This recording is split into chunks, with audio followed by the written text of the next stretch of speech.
Yan, magluluto tayo ng chicken adobo. Alright? Kaya lagyan na natin itong sibuyas. Nauna yung bawang. Yan. Yan, yung luya naman ang lalagyan natin.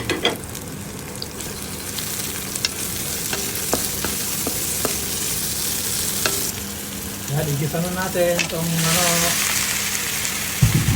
ito natin. Adobong manok.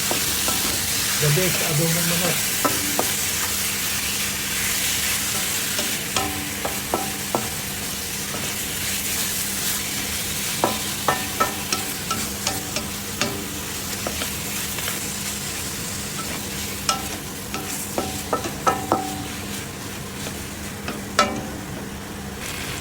Lagyan natin tong soy sauce. Yan.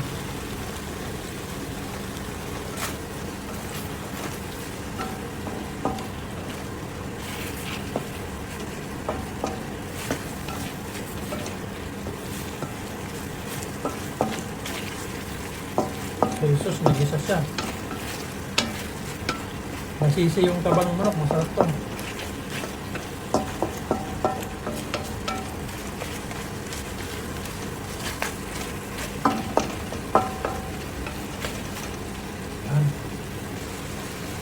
Lagyan natin ng pineapple juice.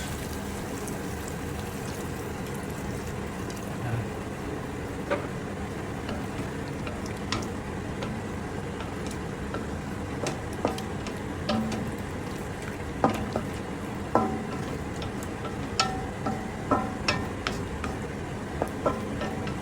Adobo na may pineapple juice.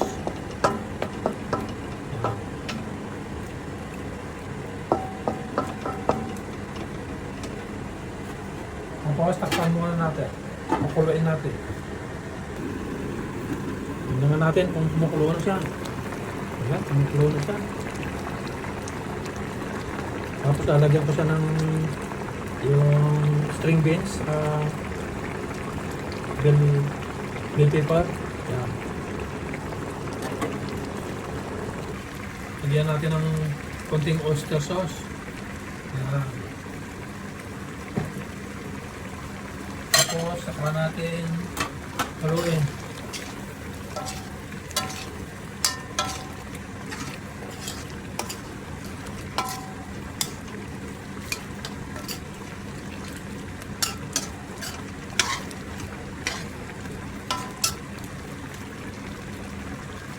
Tapos, ilagay na natin itong string beans.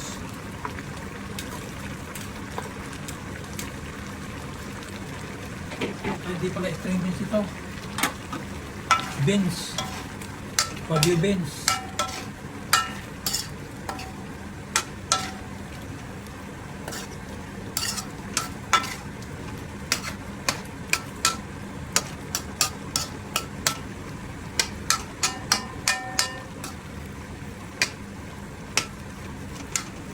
Takpan muna natin ng konti para maluto yung beans.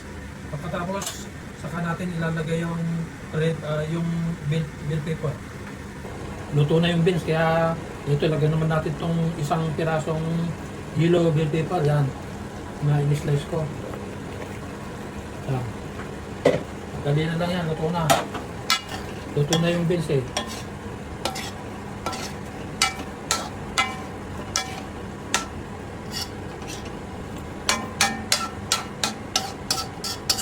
Tapos inalalayan ko na yung apoy niya para hindi siya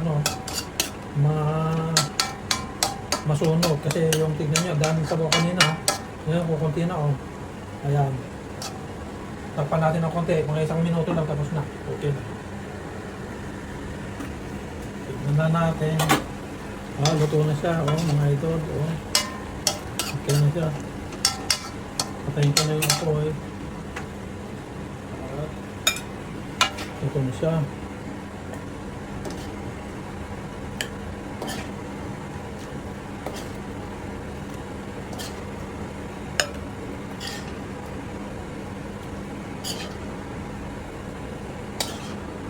Adobong manok. Masarap ito dahil linagyan ko siya ng ano, ng pineapple juice. Yan.